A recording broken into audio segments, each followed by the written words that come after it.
BSc first year में inorganic chemistry की unit 4 चल रही थी अपनी। एक लेक्चर हो गया था उसका, उसमें हमने एस ब्लॉक है उसके जनरल इंट्रोडक्शन पढ़ा था और इसकी दो प्रॉपर्टीज थी, इलेक्ट्रॉनिक कॉन्फ़िगरेशन, इलेक्ट्रॉनिक विन्यास, और एक पढ़ा था इसमें एटॉमिक साइज। ये दोनों हमने कल की क्लास में कंप्लीट कर लिए थे।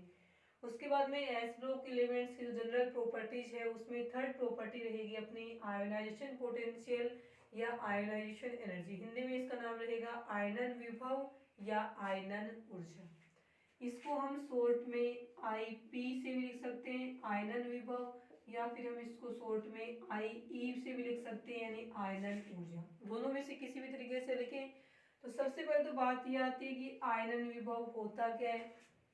ठीक है, वैसे इसका जो फर्स्ट यूनिट करवाई थी फर्स्ट ईयर में इनऑर्गेनिक में, उसके अंदर आ गया था पीरियोडिक प्रॉपर्टीज में एटॉमिक साइज पढ़ा था हमने, और ये आयोनाइजेशन एनर्जी पढ़ी थी, इलेक्ट्रोनेगेटिविटी पढ़ी थी, इलेक्ट्रॉन एफिनिटी पढ़ी थी। इन चारों की डेफिनेशन है वो हम वहाँ पे कर चुके हैं।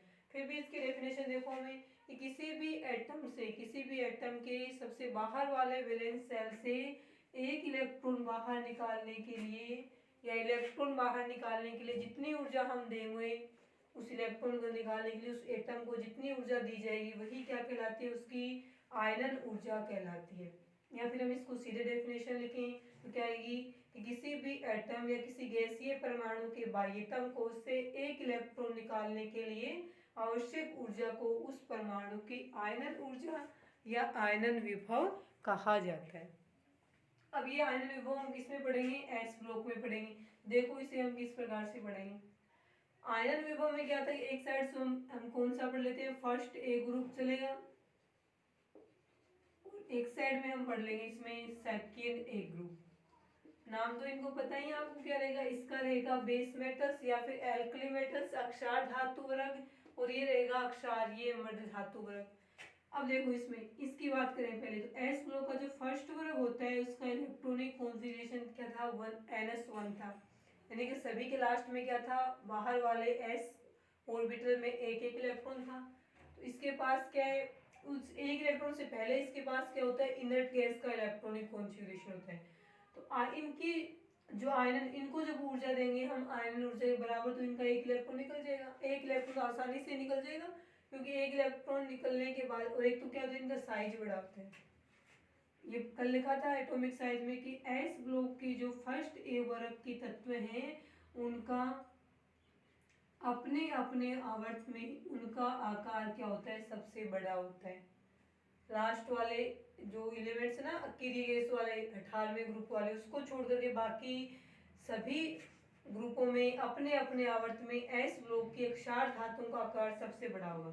आकार बड़ा होगा तो इसमें क्या होगा, बाह्यतम कोश का इलेक्ट्रॉन है ना, ये NS1 इलेक्ट्रॉन है, उसकी नाभिक से डिस्टेंस दूरी ज्यादा रहेगी, दूरी ज्यादा रहेगी तो सबसे बाहर वाले इलेक्ट्रॉन को निकालने के लिए हम जो ऊर्जा देंगे वो क्या रहेगी, कम रहेगी, क्योंकि दूरी ज्यादा है नाभिक से बाहर वाले कोश के इलेक्ट्रॉन की, तो वो इलेक्ट्रॉन थोड़ी सी ऊर्जा देने पे आसानी से बाहर निकल जाएगा। यानी इनके अंदर क्या होता है, जड़ इफेक्टिव क्या रहेगा, जड़ इफेक्टिव स्मॉलर, जड़ इफेक्टिव क्या होता है, बहुत कम होता है, और जड़ इफेक्टिव आयनन ऊर्जा क्या रहेगा, व्युत्क्रम अनुपाती। ठीक है, जड़ इफेक्टिव जितना ज्यादा होगा, समानुपाती रहेगा, जड़ इफेक्टिव समानुपाती आयनन ऊर्जा की। अब जड़ इफेक्टिव कम है इनके अंदर, जड़ इफेक्टिव कम क्यों है, क्योंकि बाहर वाले कोश के इलेक्ट्रॉन की नाभिक से दूरी ज्यादा क्यों है, क्योंकि इनका आकार बड़ा है।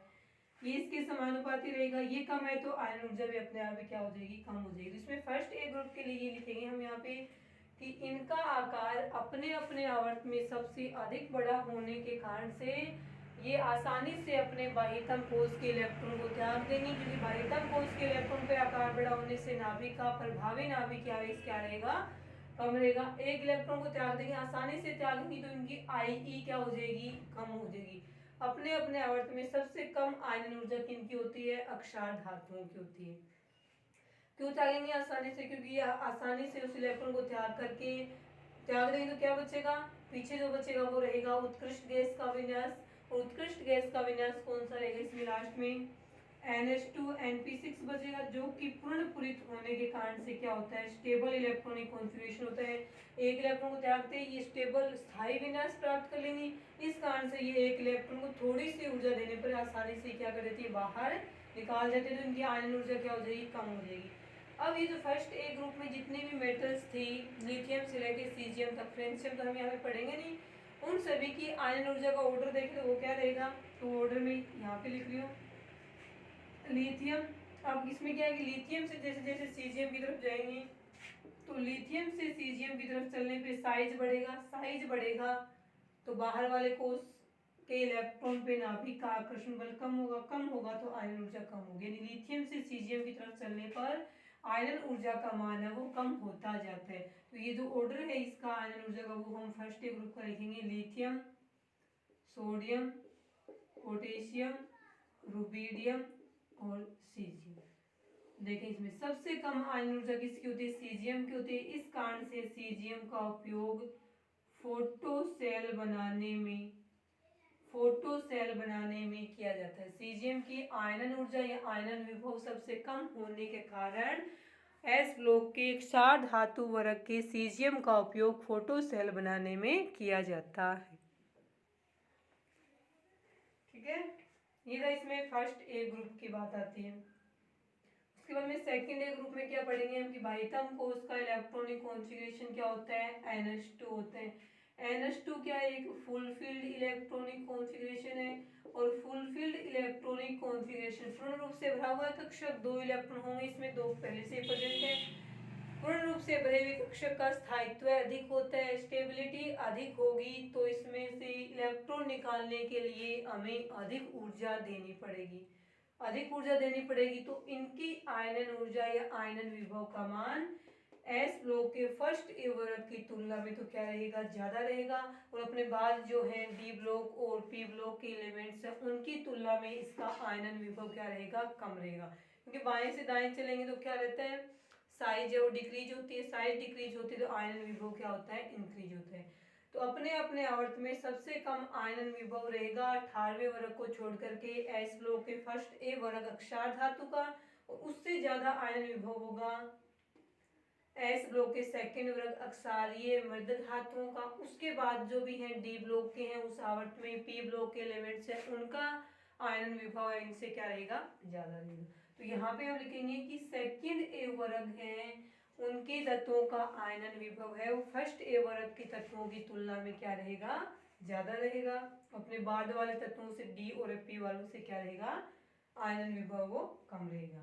ठीक है, तो आयरन विभव में ऑर्डर देखें तो क्या आएगा, फर्स्ट ए वर्ग वालों की तुलना में सेकंड ए ग्रुप वालों का आयरन विभव ज्यादा रहेगा। इसका कारण यही रहेगा कि पूर्ण भरा हुआ कोश है, इसके पास स्थायी होता है, स्थायी इस कारण से इलेक्ट्रॉन निकालने के लिए अधिक ऊर्जा देनी पड़ेगी। दूसरा इस कारण से भी हो सकता है कि जब फर्स्ट ए ग्रुप से सेकंड ए ग्रुप की तरफ चलेंगे तो बाएं से दाएं चलने पे साइज क्या होता है, कम होता है। साइज कम होगा तो आयन ऊर्जा क्या होगी, बढ़ेगी, क्योंकि साइज व्युत्क्रमानुपाती होता है आयन ऊर्जा की। आ गया। अब ये सेकेंड ए ग्रुप है, इसमें जो एलिमेंट्स प्रेजेंट है उसमें भी क्या होगा, जब हम बेरिलियम से लेकर के लास्ट में क्या आता है, बेरियम आता है, बेरिलियम से लेके बेरियम तक चलेंगे तो साइज बढ़ने के साथ साथ आयनन विभव कम होता जाएगा। तो इसमें आयनन विभव का जो ऑर्डर देखेंगे वो क्या रहेगा, बेरिलियम, मैग्नीशियम, कैल्शियम, स्ट्रोंशियम और बेरियम। ये रहेगा सेकेंड ए ग्रुप के जो एलिमेंट्स या मेटल्स हैं उनके आयनन विभव या आयनन ऊर्जा का क्रम। आगे समझ में। अब इसमें दोनों में एक क्वेश्चन और आता है, वो देखिए क्वेश्चन इसमें ये रहेगा कि इनका तो क्या है, प्रथम आयन ऊर्जा है ना ये, क्योंकि एक एक इलेक्ट्रॉन निकालेंगे तो प्रथम आयन ऊर्जा बनेगी। यानी कि जो क्षार धातुएं होती हैं उनको हम लिखें, जैसे हम किसकी बात करें, सोडियम की बात करें, सोडियम में से एक इलेक्ट्रॉन निकल गया, Na+ बन गया। ये तो थी यहाँ पे जो ऊर्जा आवश्यक होगी वो रहेगी प्रथम आयन ऊर्जा। उसके बाद में हम इस सोडियम से क्या करें, दूसरा इलेक्ट्रॉन निकाल रहे हैं तो ये बनेगा Na+2 प्लस में एक इलेक्ट्रॉन। यहाँ पे जो आयन ऊर्जा होगी वो क्या होगी, सेकंड आयन ऊर्जा। यहाँ पे क्या था, लास्ट में इलेक्ट्रॉनिक कॉन्फ़िगरेशन NS1 था, जबकि इसमें क्या है NH2 NP6 है। एक इलेक्ट्रॉन त्यागने के बाद में क्या बचेगा, इनका स्थायी उत्कृष्ट गैस विन्यास बचेगा, और ये बहुत अधिक स्थायी होता है। इसमें से जब हम दूसरा इलेक्ट्रॉन निकालेंगे तो हमें बहुत अधिक ऊर्जा देनी पड़ेगी। तो हम यहाँ पे ये कहेंगे कि अक्षार धातुओं की सेकंड आयन ऊर्जा का मान इसकी फर्स्ट आयन ऊर्जा की तुलना में बहुत अधिक होगा, क्योंकि सेकंड आयन ऊर्जा में हम इलेक्ट्रॉन एक पूर्ण बहुत अधिक स्थायी, अत्यधिक स्थायी उत्कृष्ट गैस से निकाल रहे हैं, जिसके लिए हमें बहुत अधिक ऊर्जा देनी पड़ती है। इस कारण से अक्षार धातुओं की सेकंड आयन विभव या सेकंड आयन ऊर्जा का मान क्या रहेगा, ज्यादा रहेगा। अब इनकी बात करें तो इनमें देखो, जैसे हम इसमें एक चेक कर लेते हैं, मैग्नीशियम वाला देख लें। मैग्नीशियम वाले में क्या होते हैं, मैग्नीशियम वाले में एक इलेक्ट्रॉन त्यागा Mg पॉजिटिव प्लस में इलेक्ट्रॉन नेगेटिव। एक इलेक्ट्रॉन निकाल दिया मैग्नीशियम में से, यहाँ पे जो आयन ऊर्जा है वो रहेगी इसकी फर्स्ट आयनाइजेशन एनर्जी। अब इस मैग्नीशियम में से अपने को सेकंड इलेक्ट्रॉन निकालना है Mg प्लस में, तो यहाँ बनेगा Mg+2 प्लस में एक इलेक्ट्रॉन नेगेटिव। यहाँ पे जो एनर्जी रिक्वायरमेंट होगी वो रहेगी यहाँ पे आयरन ऊर्जा सेकंड। देखिए इसमें क्या है, लास्ट में इलेक्ट्रॉनिक कॉन्फ़िगरेशन NH2 है और इसमें क्या है NS1 है।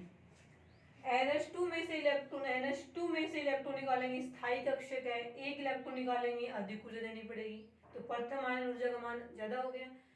सेकंड आयन ऊर्जा है इनकी, तो इसमें हम क्या बोलेंगे कि सेकंड आयन ऊर्जा में इलेक्ट्रॉनिक NS1 से निकल रहा है, आसानी से निकलेगा, क्योंकि NS1 का इलेक्ट्रॉन निकलते ही इसके पीछे बचेगा स्थायी विन्यास। तो Mg प्लस क्या करेगा, स्थायी इलेक्ट्रॉनिक विन्यास, स्थायी उत्कृष्ट गैस इलेक्ट्रॉनिक विन्यास प्राप्त करने के लिए अपना NS कक्षक का एक इलेक्ट्रॉन आसानी से दे देगा, इसकी सेकंड आयनाइजेशन एनर्जी क्या हो जाएगी, कम हो जाएगी। तो इनके लिए रहेगा कि इनकी फर्स्ट आयनाइजेशन एनर्जी ज्यादा होती है, जबकि इनकी सेकंड आयनाइजेशन एनर्जी क्या रहेगी, कम रहेगी। ये दोनों में डिफरेंस है कि एस ब्लॉक के फर्स्ट वर्ग है ना, अक्षार धातु वर्ग, उनकी द्वितीयक आयन ऊर्जा का मान प्रथम आयन ऊर्जा से ज्यादा होगा, कारण भी बता दिया। और जबकि अक्षार धातुओं के एस ब्लॉक का सेकंड वर्ग ना, बेस मेटल्स अक्षारीय मृद धातु वाला, उसके अंदर प्रथम आयन ऊर्जा का मान द्वितीय वाले से क्या रहेगा, ज्यादा रहेगा। इन दोनों की कंपैरिजन करेंगे तो हम ये कहेंगे कि अक्षार धातुओं की प्रथम आयन ऊर्जा की तुलना में अक्षारीय मूल धातुओं की प्रथम आयन ऊर्जा क्या होती है, ज्यादा होती है, जबकि अक्षार धातुओं की द्वितीयक आयन ऊर्जा का मान अक्षारीय मृद धातुओं की द्वितीयक आयन ऊर्जा से क्या रहेगा, ज्यादा रहेगा। तो इन दोनों में से फर्स्ट ए ग्रुप की तो क्या रहेगी, प्रथम आयन ऊर्जा कम रहेगी और इनकी ज्यादा रहेगी, और सेकंड आयन ऊर्जा का मान सेकंड ए ग्रुप का सेकंड ए ग्रुप का कम रहेगा और फर्स्ट ए ग्रुप का क्या रहेगा, ज्यादा रहेगा। ये रहेगी इसमें आयनाइजेशन पोटेंशियल या आयनन ऊर्जा।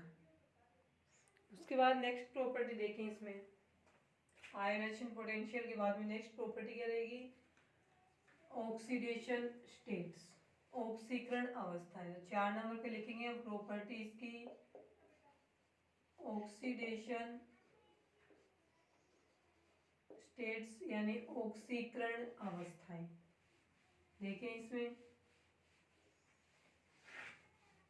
ऑक्सीकरण अवस्थाएं होती क्या है कि एस ब्लॉक के, सिर्फ एस ब्लॉक की बात करें तो एस ब्लॉक के जो मेटल्स होती हैं वो जो कंपाउंड्स बनाती है, उन कंपाउंड्स को जब हम वियोजित करेंगे, उनको तोड़ेंगे, तो एस ब्लॉक के मेटल्स के ऊपर, धातुओं के ऊपर जो चार्ज आता है ना प्लस में, अब धातुएं तो आपको पता है हमेशा प्लस में चार्ज रहेगा, क्योंकि धातुओं की प्रकृति क्या होती है, इलेक्ट्रॉन डोनेट करने की होती है, इलेक्ट्रॉन त्यागने की होती है, और जो इलेक्ट्रॉन त्यागता है उस पर चार्ज कौन सा आता है, पॉजिटिव चार्ज आता है।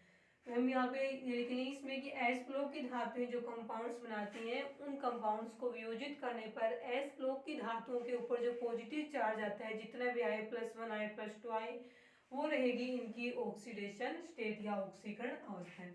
अब कंपैरिजन करके पढ़ेंगे, एक साइड में लिखेंगे हम फर्स्ट ए ग्रुप और एक साइड में चलेगा अपना सेकंड ए ग्रुप। इसमें देखिए क्या आएगा, फर्स्ट ए ग्रुप में आएगा कि ये हमेशा ही +1 ऑक्सीडेशन स्टेट शो करते हैं, कारण कि इनके बाह्यतम कोष का इलेक्ट्रॉनिक विन्यास NS1 होता है, जिससे ये अपने बाह्यतम NS कक्षक के एक इलेक्ट्रॉन को त्याग करके +1 ऑक्सीडेशन स्टेट शो करती है। केवल एक ही ऑक्सीडेशन स्टेट होगी +1। सेकेंड ए ग्रुप की बात करें तो इसमें आता है कि इनके बाह्यतम कोष का इलेक्ट्रॉनिक विन्यास है NH2 होता है। इस कारण से ये अपने दोनों इलेक्ट्रॉनों को एक साथ त्यागेंगे। ये कभी नहीं होगा कि सेकेंड ए ग्रुप की कोई मेटल +1 ऑक्सीडेशन स्टेट शो करती है। अब ये मत करना कि यदि एक इलेक्ट्रॉन त्यागेगी तो +1, दोनों त्यागेगी तो +2। एक इलेक्ट्रॉन कभी नहीं त्यागती है। क्यों नहीं त्यागेगी अभी बताएंगे। +2 ऑक्सीडेशन स्टेट वो शो करेंगे। सारे एलिमेंट्स +2 करेंगे, सारे एलिमेंट्स +1 ऑक्सीडेशन स्टेट शो करेंगे। क्यों नहीं? तो देखो इसमें होता है कि जब इस वर्ग की कोई भी धातु है ना, जैसे मैग्नीशियम है Mg++ में इलेक्ट्रोनेगेटिव, सेकेंड इलेक्ट्रॉन निकलेगा Mg+ से, तो यहाँ बनेगा Mg+2+ में इलेक्ट्रोनेगेटिव। ये थी आयनन ऊर्जा फर्स्ट और ये रहेगी आयनन ऊर्जा सेकेंड। अब इनमें तो क्या था कि इनकी सेकेंड आयरन ऊर्जा का मान बहुत ज्यादा था, जो कि रूम टेम्परेचर पे इजीली अवेलेबल नहीं होती। इस कारण से ये केवल एक ही इलेक्ट्रॉन त्यागेंगे, क्योंकि दूसरा इलेक्ट्रॉन तो अपने को पूर्णपूरित स्थायी इलेक्ट्रॉनिक विन्यास जो था उत्कृष्ट गैसों का उससे निकालना है। उससे निकालने के लिए हमें बहुत अधिक ऊर्जा देनी पड़ेगी, जो कि रूम टेम्परेचर पे पॉसिबल नहीं हो पाती है। इस कारण से ये केवल एक ही इलेक्ट्रॉन त्याग करके +1 ऑक्सीडेशन स्टेट शो करती है। जबकि इनमें क्या होता है, इनमें हमने लिखा था इसमें इलेक्ट्रॉन निकलेगा NH2 से, इनमें निकलेगा NS1 से। यानी कि इनकी प्रथम आयनन ऊर्जा है उसका मान द्वितीयक आयनन ऊर्जा से बहुत क्या होता है, अधिक होता है। तो पहला इलेक्ट्रॉन निकालने के लिए हमें इनको बहुत अधिक ऊर्जा देनी पड़ेगी, क्योंकि पहला इलेक्ट्रॉन पूर्णपूरित स्थायी NH2 विन्यास से निकल रहा है ना। तो इसमें क्या आएगा कि सेकेंड ए ग्रुप है क्षारीय मृद धातु वाला ग्रुप है, उसमें हमें एक इलेक्ट्रॉन निकालने के लिए बहुत अधिक ऊर्जा देनी पड़ती है। जब हम वो बहुत अधिक ऊर्जा देंगे ना पहला इलेक्ट्रॉन निकालने के लिए, तो ऊर्जा इतनी पर्याप्त होती है, सफिशियंट होती है कि पहले इलेक्ट्रॉन के साथ में दूसरा इलेक्ट्रॉन अपने आप ही निकल जाता है।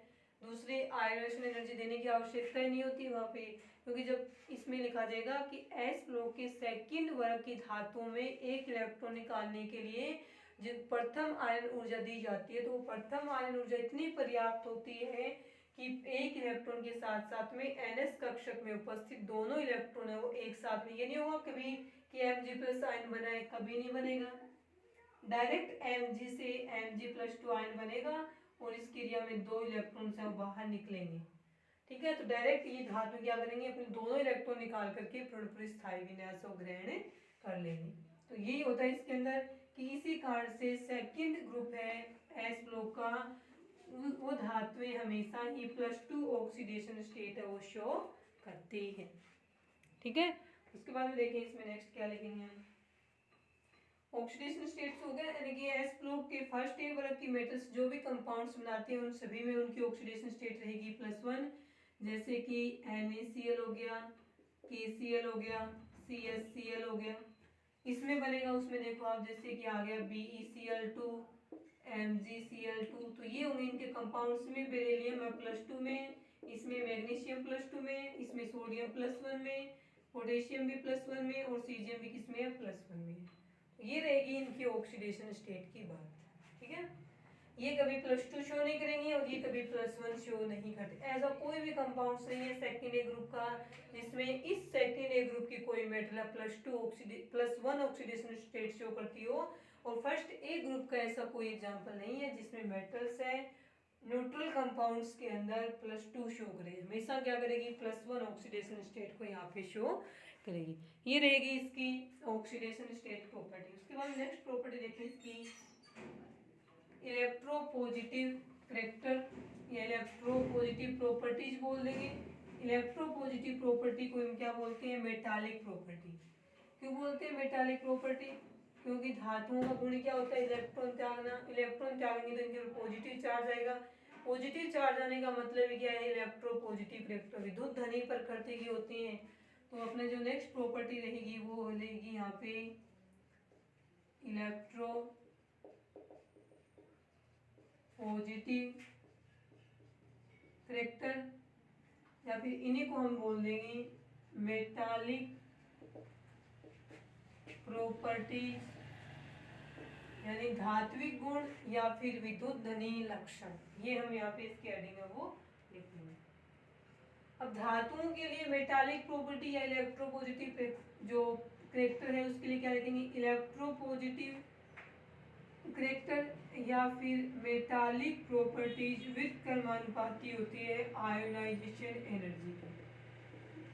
तो वे धातुएं जिनके आयन ऊर्जा का मान कम होता है, कम होगा तो वे आसानी से इलेक्ट्रॉन त्यागेंगी, आसानी से इलेक्ट्रॉन त्यागेंगी तो उनका धात्विक गुण भी ज़्यादा रहेगा, उनके इलेक्ट्रोपॉजिटिव करेक्टर या विद्युत धनी गुण भी उसमें क्या रहेंगे, ज़्यादा रहेंगे।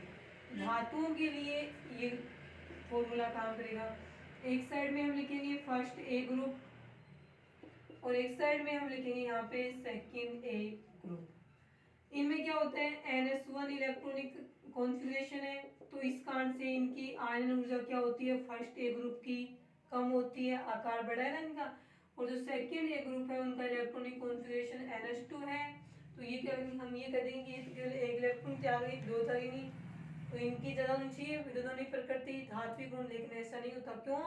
क्योंकि इनकी आयन ऊर्जा कम है और जो आसानी से इलेक्ट्रॉन त्यागेगी उसका विद्युत धनात्मक गुण और उसका धात्विक गुण दोनों ही क्या रहेंगे, ज़्यादा रहेंगे।